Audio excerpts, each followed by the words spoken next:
Hi, and welcome to smallcaps.com.au. Blake Reed here, guest host. Today we're talking quantum technology. For anyone watching at home, consider grabbing a pen and paper. It's an incredibly exciting industry with world-class minds solving complex problems. Speaking of, I'm joined by CEO of Archer Materials, Simon Ruffle, ticker AXE on the ASX. This is a company pioneering technologies in biochips and quantum semiconductors. Simon, great to have you on today. Hi, good to be here. How are you going, Blake? I'm doing really well, thanks. Really excited to get into this one. First of all, I just thought we'd ask, for anyone new to Archer Materials, do you mind giving us a quick overview of the company and what makes your technology portfolio unique? Yeah, absolutely. So we're an Australian-based deep tech company. We're the only ASX-listed quantum technologies company. What we're doing is developing technology that's going to enable quantum, and quantum is essentially the next generation of technologies around computing, sensing, medicine, finance, and it's going to infiltrate parts of everybody's lives. Our business model is developing IP, so we're not a manufacturer, we don't intend to be, and we're taking a pretty capital light approach, so we don't have expensive semiconductor fabrication plants to run or expensive labs, and so we're developing IP to bring this quantum technology out of the lab and into the real world for commercialization. And we're doing that through a common platform of material systems. So we build devices from the ground up around the materials. And the idea is, again, to solve some of the huge engineering roadblocks that are ahead of the world in developing this technology. Fantastic. Now, Simon, I know you're working on two cutting edge areas, which are biochips and quantum semiconductors. Why are you focusing on these two technologies specifically, and how do they complement each other? Well, there's a couple of reasons, at least. I mean, both technologies have massive market opportunities. Both the medtech area we're focused on and quantum.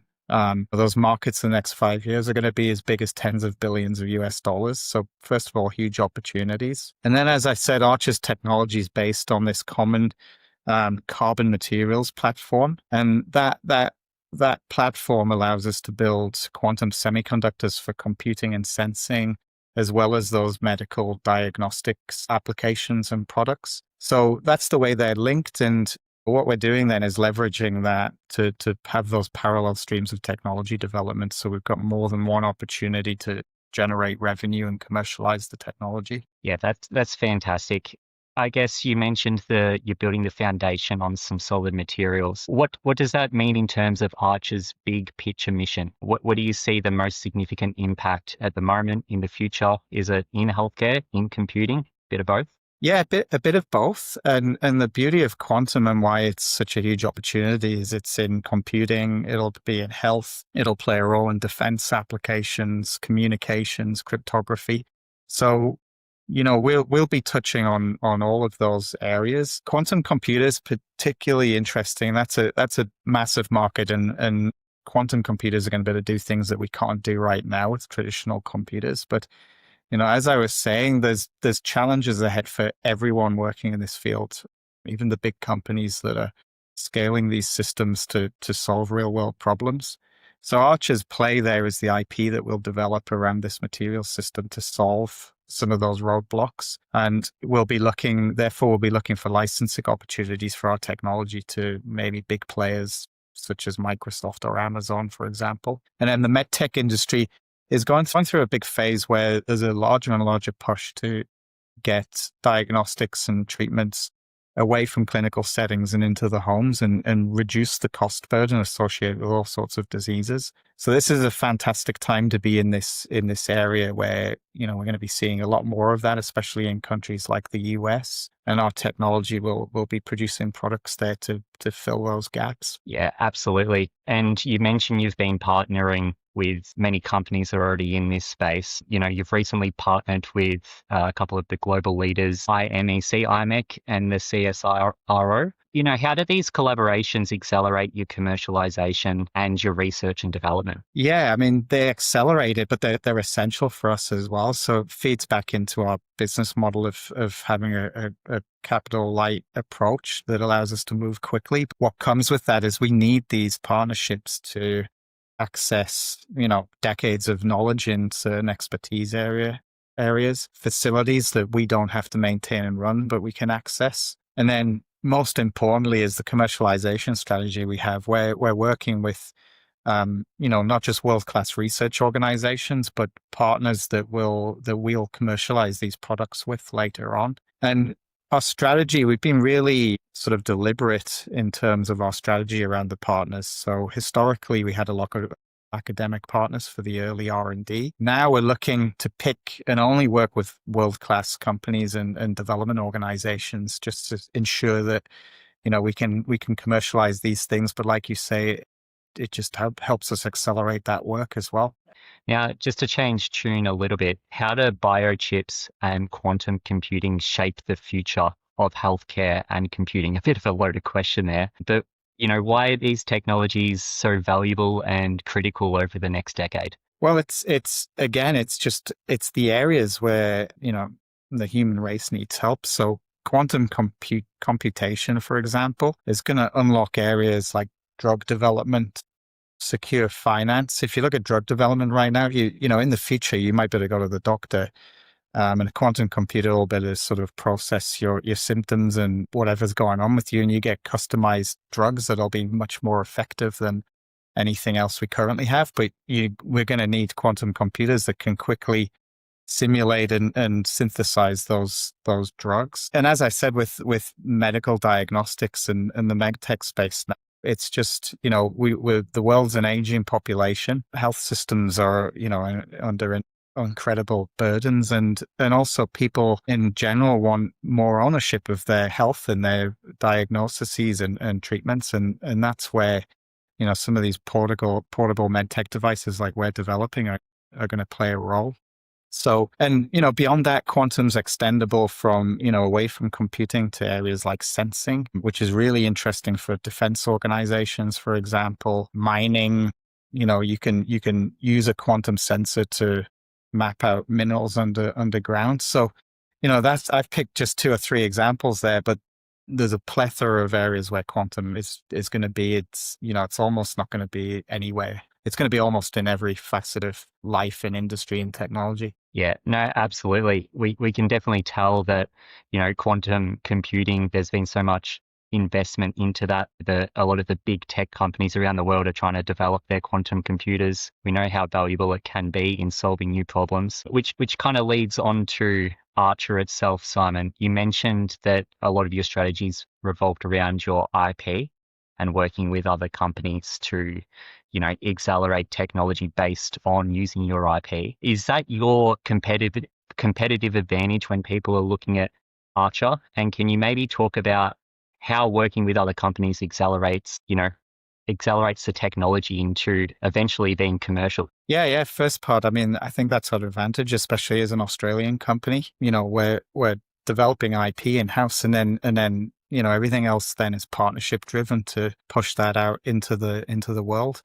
So, the way we're going to do this is, so with the quantum computing, for example, we've got unique technology, so that's an advantage. And, we're one of the only companies in the world developing some of what we're doing right now. So once we've sort of demonstrated that, which we're looking at doing next year, we'll be looking for licensing agreements then with other companies in the field that will utilize our technology. And then with the medical tech, again, partners are going to be really important there. We're already partnering with companies now in the technology development, but later on you can build a medical device that works and fills a gap.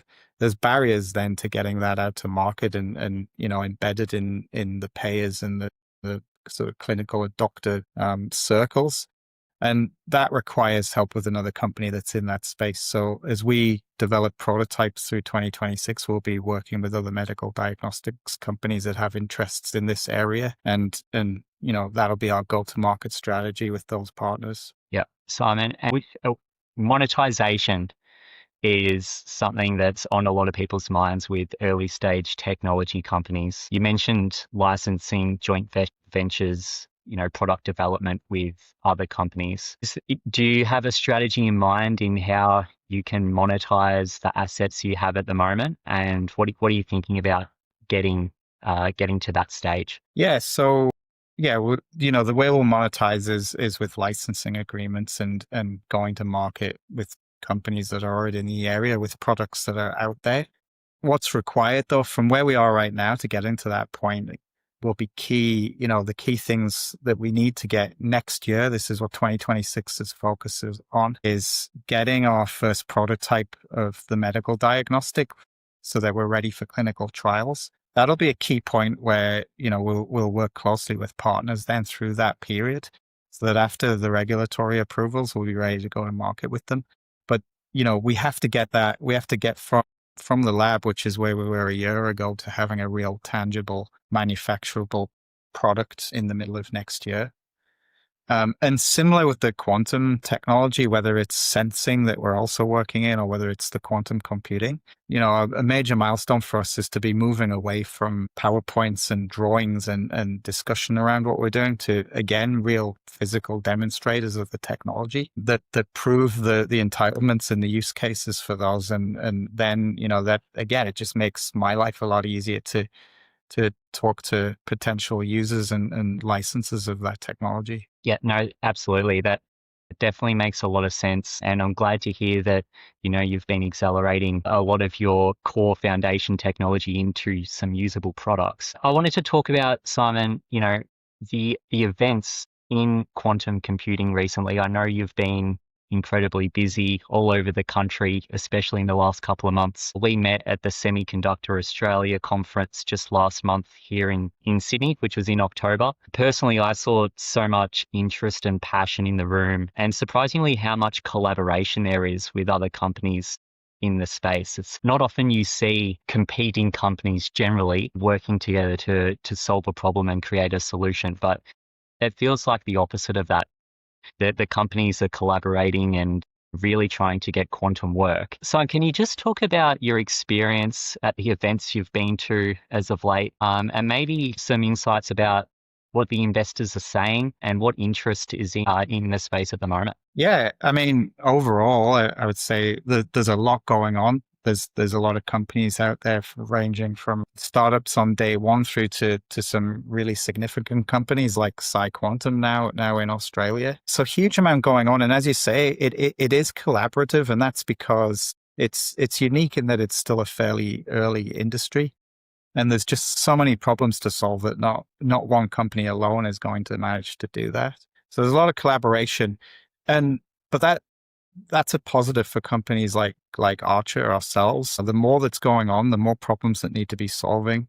There's more opportunities for us to get our IP inserted in there and solve some of those problems and monetize it. So, Australia, at least that situation is fantastic. And I would say the scales of that sort of activity and collaboration is even larger outside. So again, more opportunities for Archer to be working with US companies or companies in Europe on these problems. Yeah, and I think that's all fantastic. It's good that there's activity going on. I think there's good that there's investor, events like this. I suppose one downside that I should probably bring up, and I would say this is the responsibility of companies like Archer and everybody else in the community, is that I think Australian investors still struggle on the education side of things. So, I know Archer's looking to do a lot more in that area. These events that are happening around the country are fantastic opportunities for that as well. And yeah, hopefully, in a shorter time scale and longer, that will benefit all the companies in the space via the investors. Yeah, I guess that's partly our job as well, Simon, getting the company's stories out there, explaining the technology and the use cases.